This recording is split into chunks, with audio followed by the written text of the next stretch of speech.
भूत की कहानी, पुराना कुआं, भाग 2, उसका इंतजार। पिछली रात के बाद गांव के लोग अब और डरे हुए थे।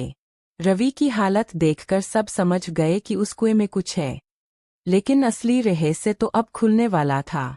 गांव की एक बूढ़ी औरत चाची रुक्मिनी, जो बहुत कम बोलती थी, ने सबके सामने राज खोला। उस कुएं में जो आत्मा है, वो नैना की है।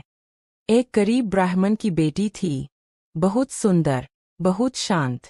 गांव के जमींदार की बुरी नज़र उस पर पड़ी। जब नैना ने विरोध किया, तो उसे अमावस की रात उसी कुएं में धक्का दे दिया गया।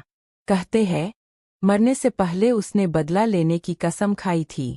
जब तक उसे इंसाफ नहीं मिलेगा, उसकी आत्मा कुएं से बाहर निकलकर हर अमावस को किसी की बलि लेती है।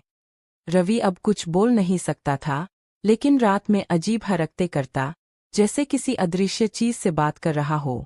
वह कुएं की ओर खींचा चला जाता। एक दिन गांव के पुजारी ने कहा, नैना की आत्मा को मुक्ति तभी मिलेगी जब उसका सच बाहर आए, और जिसने उसे मारा उसे सजा मिले। रवि की खोजबीन से पता चला कि उस जमींदार की वंशावली अब भी गांव में है।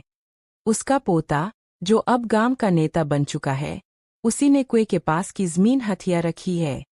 रवि की आत्मा जैसे उस भूत से जुड़ गई थी।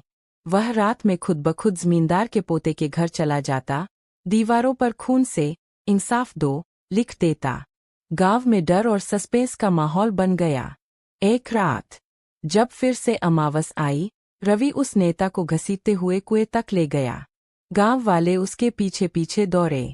सबने देखा, कुएं से सफेद धुआं उठा और उसमें से वही औरत, नैना की आत्मा, बाहर आई।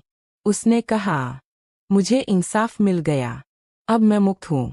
नेता की चीखें कुएं में गूंजती रही और वो अचानक गायब हो गया। अब रवि फिर से बोलने लगा, पर वह कहता है कि अब भी उसे रात में कोई फुसफुसाकर बुलाता है। कुएं के अंदर कोई और है। शायद नैना अकेली नहीं थी। पार्ट 3 देखने के लिए सब्सक्राइब करें।